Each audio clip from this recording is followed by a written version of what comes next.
On September 29, 2024, on the National Mall in the nation's capital, thousands of people gathered to unify under the banner Rescue the Republic. The founders of this event, Angela McArdle, Bret Weinstein, and Matt Taibbi, wanted to bring together what they call a unity movement of people genuinely concerned about the foundations of our republic. The event was headlined by some of the most well-known intellectuals, comedians, actors, and musicians, as well as politicians and political candidates who believe that the American Republic is under threat. These speakers hailed from all over the globe and across the political spectrum: Democrats, Republicans, Libertarians, and Independents. There were atheists, Hollywood actors, philosophers, generals, doctors, comedians, and rock stars gathered to share a common message: America is staring down a force that threatens to undermine and dismantle the most important pillars of Western civilization, and it is up to Americans to defeat this dark force. And whether the force that presently intimidates us is foreign, domestic, or some hybrid of the two, we are duty-bound to confront it, to peaceably assemble, to speak without hesitation about our grievances. I say the calculus is clear because the targeting of our civil liberties tells us where we are headed. If we don't stand up now, the slight relief we feel in the present will be replaced in short order by the suffering and horror experienced by those who face a historic atrocity. We must stare down this threat. We have no choice. Since the event was in our proverbial backyard, Jacob Winograd and Matthew Bellis joined me to capture interviews with speakers, performers, and participants to the event that day. Jacob, we're here at the Rescue for Republic, rescuing Republicans, rescuing the Republic. Who are we rescuing? We're rescuing the Republic, seems to be the focus of this rally. So what the heck, man? Why do we have to rescue this thing? Well, that's a good question.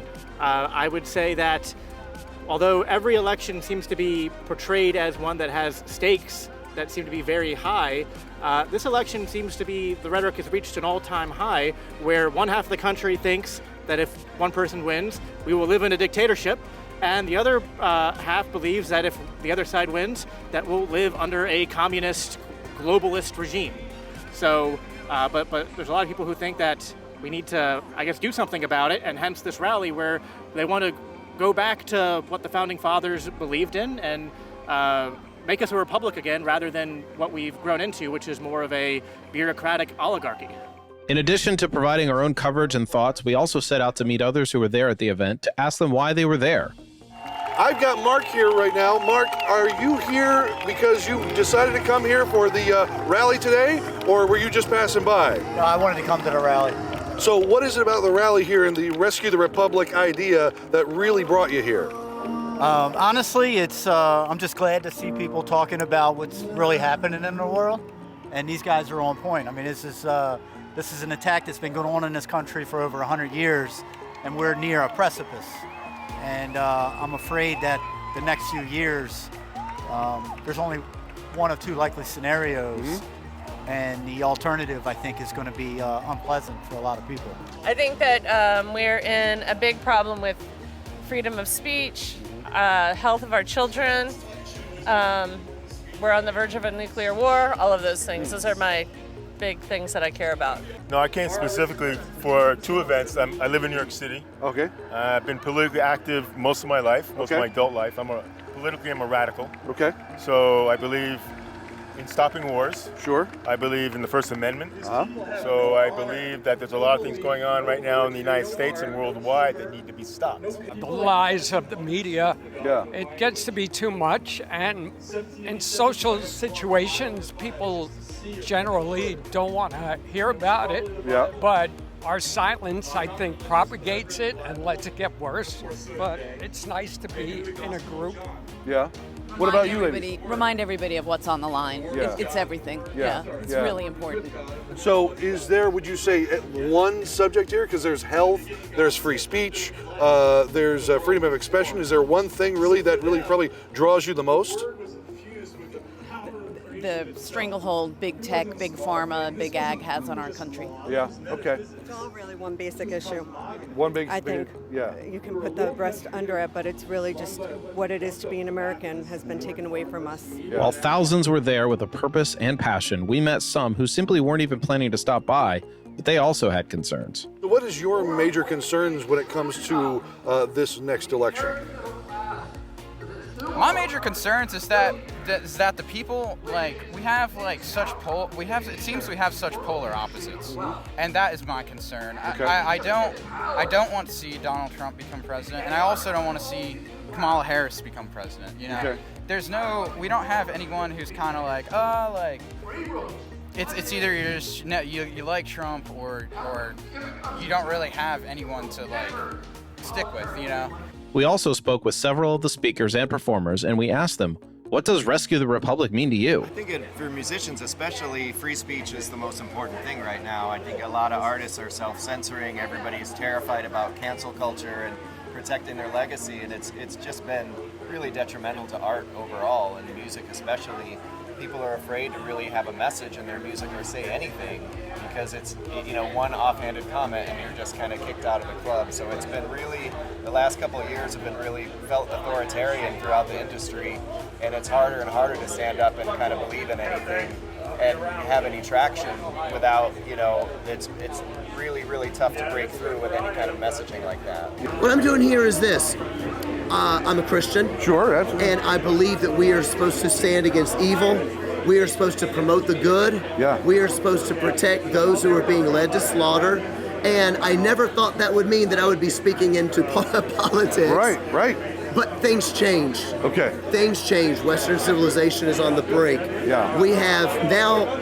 Is it okay if I talk about Christian stuff? Please do. We're LCI, Libertarian Christian Institute, I'm making so you're sure. okay. You're okay. I'm making sure I know who my audience You can do is. it. You can do it. I believe we've entered into the Isaiah. Yeah. Trading evil for good and good for evil. Absolutely. We now have a country that is promoting evil and saying, woo, it's wonderful. Right. And I said, okay, I think we've finally come to a time that to stand up for Jesus and the gospel means standing against this stuff. Of course, you're here thinking that we need to rescue the Republic, but really, what does that mean? Oh man, it's rescuing the whole damn thing. I would say first, most importantly, it's free speech, obviously. I think it's some transparency in government. I think it's some efficiency in government. I think partly to what Jordan Peterson said on stage when we were up there a few minutes ago, It's actually restoring the American spirit, meaning literally coming from us, not just asking the government to fix it. Sure. And I would say beyond anything else, the thing that I'm most happy about right now and seeing these thousands of people here, it's like this alliance that's happening right now, the idea that somehow Trump and RFK and Tulsi and Elon and Jordan Peterson, It doesn't go happen. through the names, Yeah. this does not make sense. These people would largely have been political enemies 10 years ago, and now we're all coming together, not because we agree on what the marginal tax rate has to be, or even on abortion exactly or anything else, but we're all going, America is good. Yep.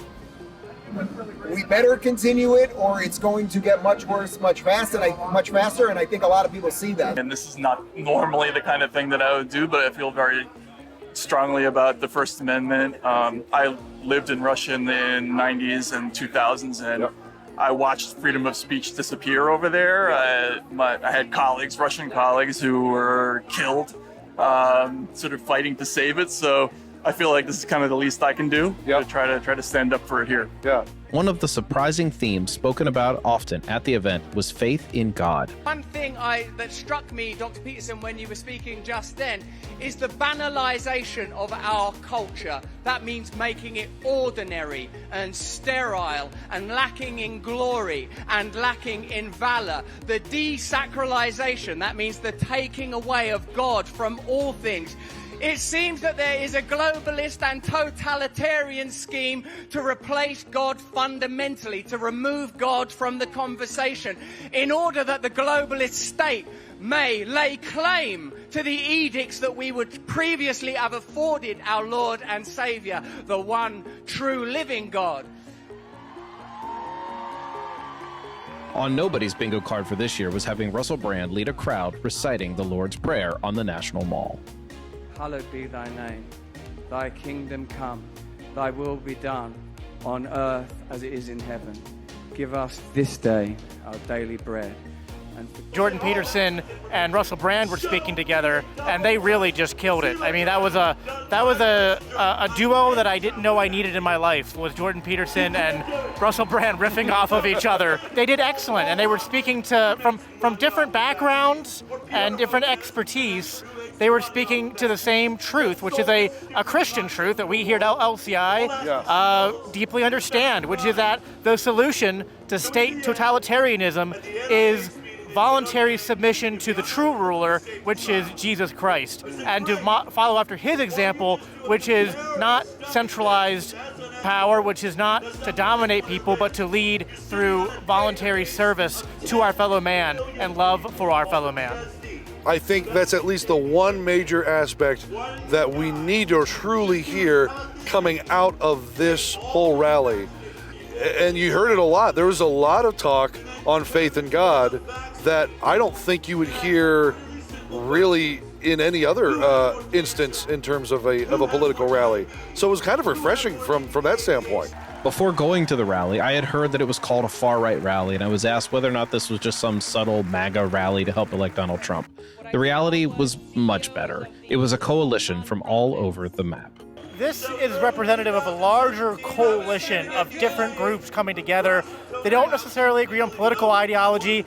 I don't even think everyone here is agreed on who they are going to vote for in November, despite the fact that it's sort of been portrayed as a potential Trump rally. But you see people here who are still all in for RFK. I've seen plenty of Libertarians. There's the Libertarian National Party has a booth over yonder. So what everyone seems to be united here on, what all the speakers are united on, is the idea that we have a common enemy, and we need to find ways to pursue policy solutions at the federal level, at the state level, at the local level, but also market solutions. And that seemed to be the focus of what a lot of the speakers were talking about as well. Yeah. You wouldn't have seen something like this a few years ago, where you would have basically the Trump campaign, a prominent Democrat like RFK Jr., Tulsi Gabbard, and other almost left-leaning celebrities coming together to support a specific cause. What do you think has changed over the past few years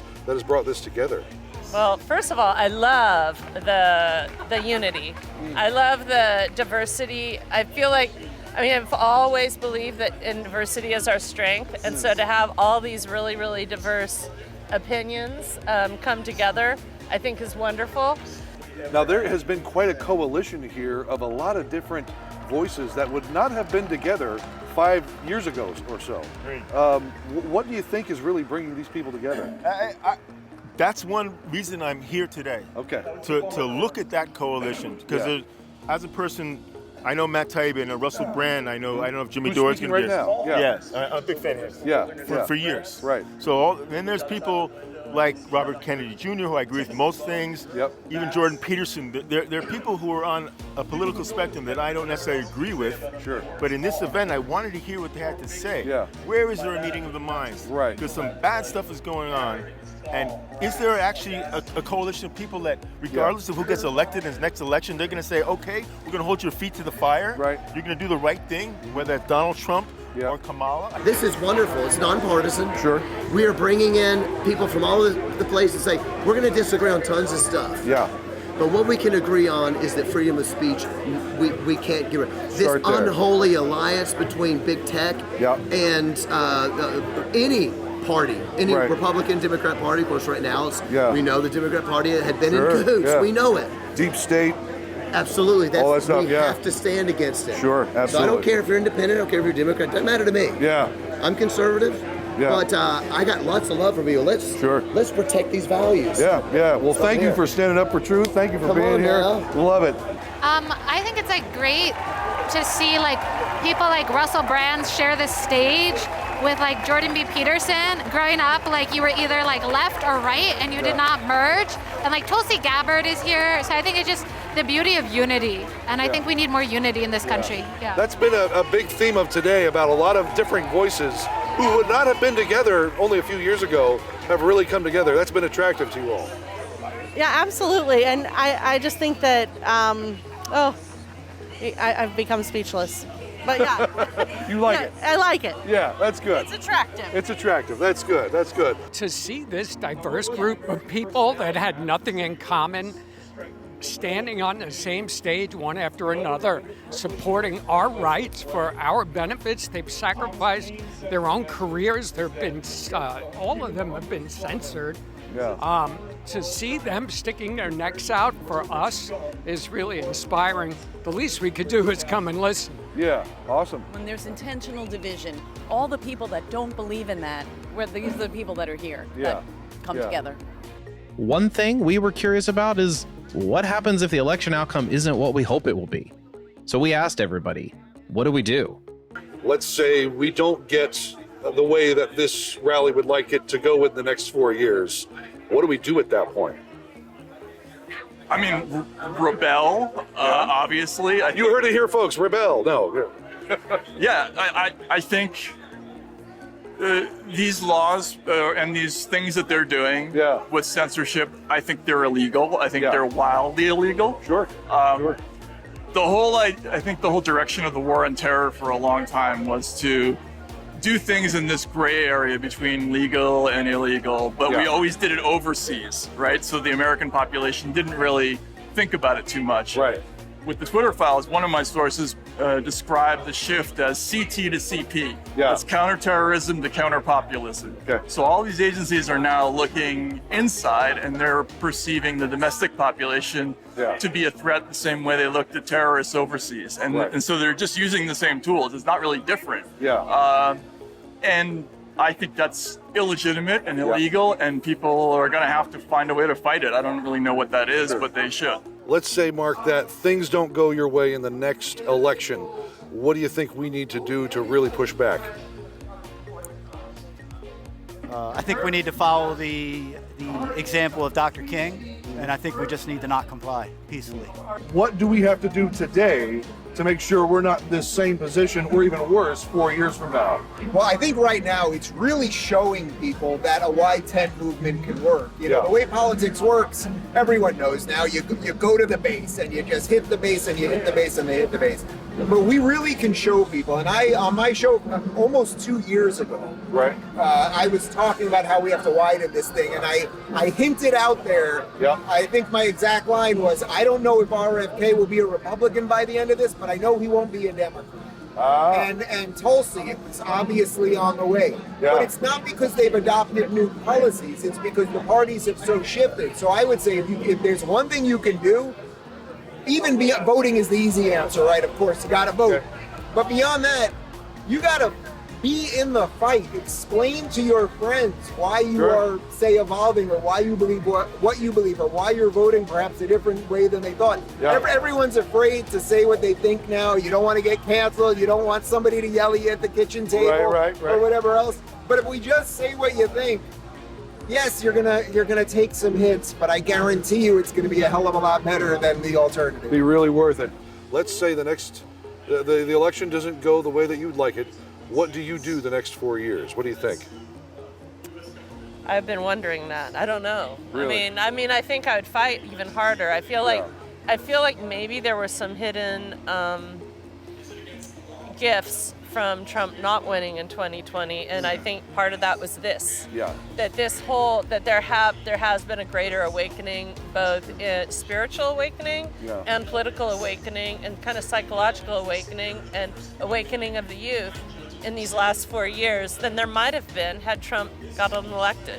So maybe sometimes when it's so bad that we get a Kamala Harris administration, there may be an even bigger awakening happen. I hope that's not the case.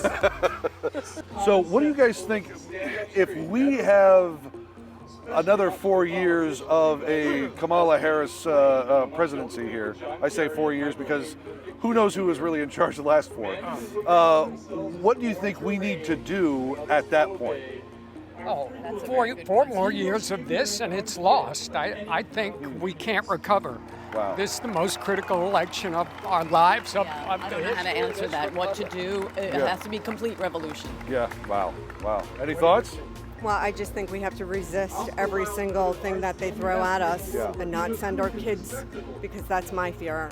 We all have sons, I have a daughter too, and I'm pretty sure that they're going to go to war if she stays. It's just great to see this happen on a larger level. It seems that I'm not sure what's caused it. Maybe God? Maybe God's caused it. Sure. I don't know. We are the Libertarian Christian Institute, so we would agree with you.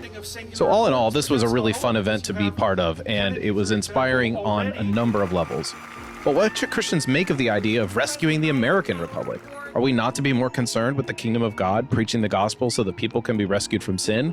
What are we to do with this tension? This is this whole event called Rescue the Republic, right? Right. And we've talked about it ourselves, how there's a tension between those who see the value in American institutions and those who think that maybe they're more fundamentally flawed and perhaps we need something different. But what I think everyone here was speaking to was that we can't have the Republic or anything better than the Republic if we don't have the culture rooted in faith and in God and in institutions that are going to be greater authorities than that of our governing institutions, which is what Christianity offers, is the submission and acknowledgement to an ultimate higher authority than the state. Yeah. I think this event has definitely shown, at least one side of the aisle, that it can be a big party political tent. That's what I kept hearing today from a lot of the people.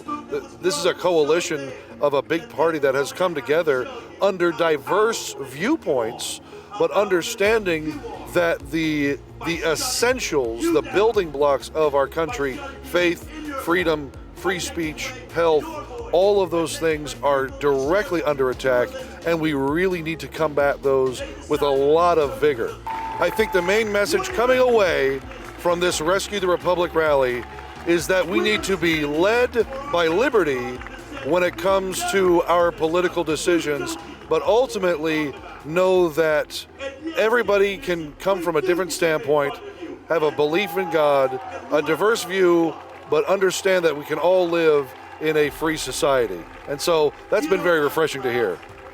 I agree. I think that an event like this also showcases just one of the principles of liberty, which is the idea of religious pluralism, and also just like we talked about earlier, a true diversity. That is a free market idea. It's not just a